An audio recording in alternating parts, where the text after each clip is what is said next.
Hello and welcome to the BuildASoil Family Farms YouTube series.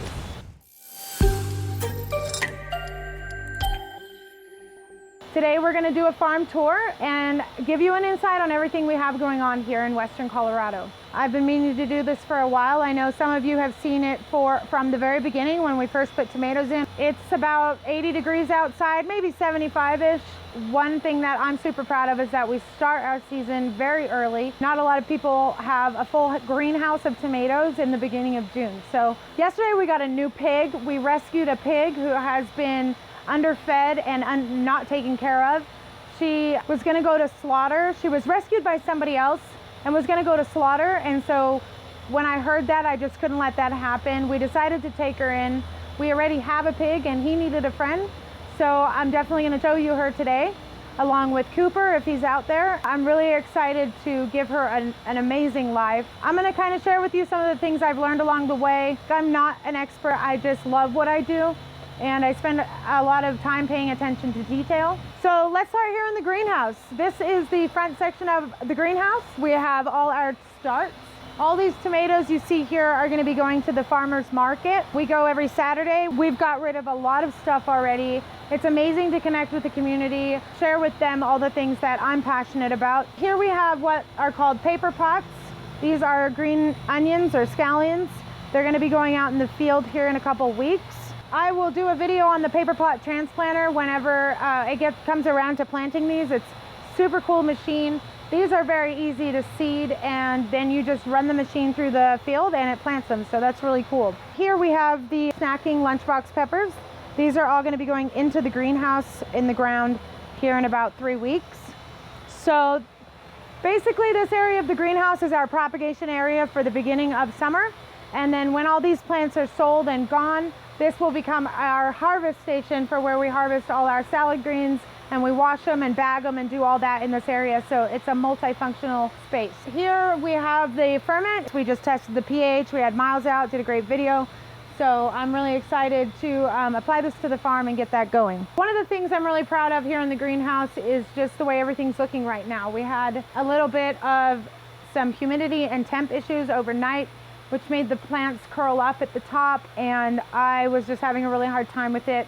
I'm really glad I was able to kind of overcome that issue. Everything's looking really, really beautiful, and I have a great crew here right now, and they really helped me. So I'm gonna kind of show you a few things that I'm just really in love with here in the greenhouse right now, and explain some of the different varieties of tomatoes that we have in here. One thing I'd like to point out here, which is pretty cool, these particular tomatoes this year, so last year we had a lot of customers that were doing fried green tomatoes, and we were the only ones in town that could provide that. So locally, every year we have a few restaurants that just wait for these. This variety in particular I did this year because of the uniformity of the tomato, and if you were gonna slice it this way, you're gonna get more slices out of a round tomato than like say an heirloom. An heirloom, you can see it's more wide, bigger around here than it is this way compared to something that's really uniform shape. It makes it easier for the chefs too, so I'm really impressed with those. We have so many flowers and so much fruit here. These are the big Dinas, and these here are called this is a Brandywine. I'm pretty sure, you know, most people have heard of a Brandywine. The tomatoes on here are looking gorgeous. So much fruit is coming off of them. They are a beautiful shape. I'm really in love with these plants. A couple of them have really shot up. They're taller than me at this point, which is really cool. It's getting to the point now too where you can't really walk very fast through the aisles because you don't want to be knocking off your flowers or your fruit. Back here we have what we call tester beds. We have 9-foot beds in the back of the greenhouse. We have two 50-footers, so 100 row feet that way. This is only 9, and so we use it to kind of mess around with some products and different things that we want to try out. One thing I did this year was cover crop. This part of our greenhouse gets really hot. The sun kind of just sits back here all day, so the cover crop has really maintained moisture in the soil. It's been super helpful, just acting as a mulch layer for us as I chop it and drop it. Over here we have some cucamelons. I don't know if you guys have ever heard of Mexican sour gherkins, but they look like little baby watermelons and I guess taste like a lime cucumber. So I'm excited for that. They don't grow very fast and they're not profitable, so I just did it for myself in the back here, hoping too that it could provide a little bit of shade for some of these plants back here. Over here I have slicing cucumbers. We talk about dropping them and pruning. We did a video on that. You'll be able to see that process in that video, but as you can see, this is the finished product. All our cucumbers are laying on the ground. The stalks eventually do. Typical cucumber from BuildASoil Family Farms.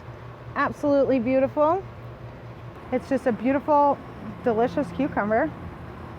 And honestly, I love to take them and just snack on them. Over here, Captain Lucky is the name of this one. These are our pink Berkeley tie-dyes. Just looking so gorgeous. Can't even wait to see those ripen up. So when we had some stress issues here in the greenhouse that I just talked about that we had to recover from, this is called cat facing on the tomato, if you see it. And basically this one just looks like a tomato that was folded in half. Some people cut them off because they don't want to deal with it, but I really love letting these funky looking ones ripen up.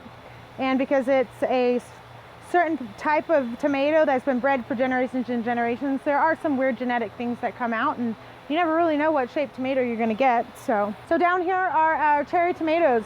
We prune everything up like this to make it easier for number 1, IPM spraying, number 2, so that we can get in our beds and weed, and then number 3, so that it's easier for the employees to harvest and you can see exactly what you're going to and you're not digging through plants.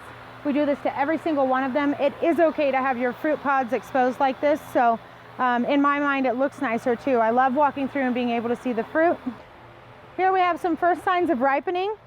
You can see that is no longer just like green, it's starting to turn yellow here, so I can see that those are starting to turn red. This is a red cherry tomato. They're massive. We've got some purple cherries here. This is the indigo cherry drop. I've never grown it before. They are perfectly healthy, produce a lot, but the leaves tend to curl up whenever I prune. I'm not worried about it because everything else is super healthy. We planted a new row of tomatoes here. Basil is looking a little butchered because we harvested it, but it is going to come back just fine. So now we're going to head outside to the outdoor field. We have about an acre. So this is our outdoor field. As you can see, we have about an acre out here. In total, we have 105 50-foot beds, and we do just a variety of crops out here. I've got salad mix here. We have kale, we have beets and radishes coming up. We've planted carrots out here. We have a few rows of potatoes, fingerling potatoes. This is our salad mix. We are dialing in our sprinkler system this year, and the chefs here absolutely love the salad mix from BuildASoil Family Farms. We have multiple customers just waiting for it to be ready. I know it doesn't look like much out here right now, but it is June 1st. We're in Western Colorado, so salad mix is safe. They can handle some cold weather. So if you want to see our farm and our processes and watch us grow this year, please just subscribe and keep watching our videos. We'll keep coming out with them as much as we possibly can. Now we're going to go see Esther, our new pig, and Cooper, who may or may not be awake yet. We have now 2 pigs. We've got 6 chickens. As you can see, they're all in their chicken coop right there right now, eating, drinking, doing their thing. We have a solar panel door, so they stay pretty safe. It closes when the sun goes down, the door closes. When the sun comes up, it opens, and I don't have to remember to try to keep them locked up. I've had these chickens for probably about 4.5, almost 5 years now, and I really love them. Cooper's in his home there. He's sleeping. I don't really mess with him too much when he's asleep. He's a giant pig, so we're gonna let him keep doing his thing. But I really want to show you Esther. She's the new pig that we just rescued. I can't believe anybody would ever treat a pig this way.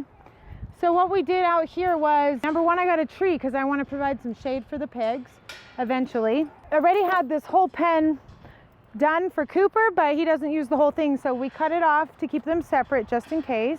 And so what we've done out here, we put a ton of cover crop down. We've put all this organic straw down here. I'm watching a lot of the cover crop come up, provide some green for the pigs so that they can stay cool in the summertime. It does get very hot out here. So let me show you Miss Esther. When we got her, I knew she was going to be a rescue. I just didn't know her condition, and I just said, let's take her anyways. I didn't want her to die. So I was a little shocked at the way she looked when she got here yesterday. She's definitely underweight, having a hard time walking, and she has some issues with her skin. I have so much passion for animals. I can't stand to see anybody suffering or anything suffering. So I'm really excited to just give her the best life possible, all the treatment that she needs to help get her healthy. First thing I noticed when she got here yesterday is that she has black stool.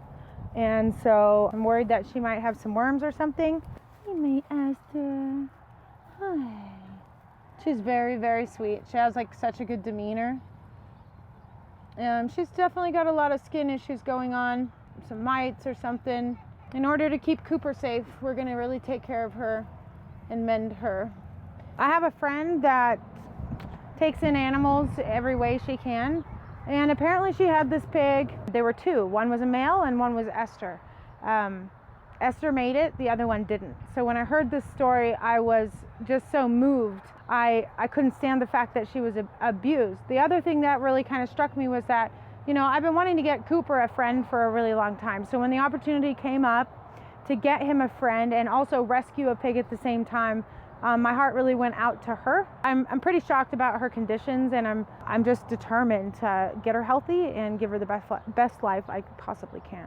So I've read a lot online about introducing pigs, and they're immediately going to start pacing the fence and doing all these crazy things, but that didn't happen.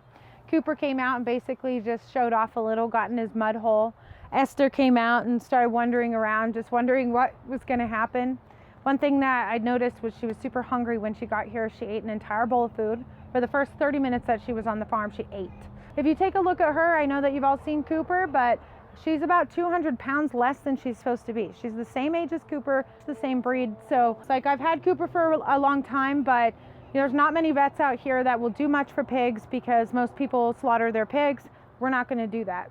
If there is anybody out there who has any suggestions or what's going on with their skin so I can treat it properly, I've got her some dewormer and certain things. But you know, if any of you are knowledgeable out there, please feel free to share some information with me so that we can give Esther the best life possible. Thank you so much for watching the tour.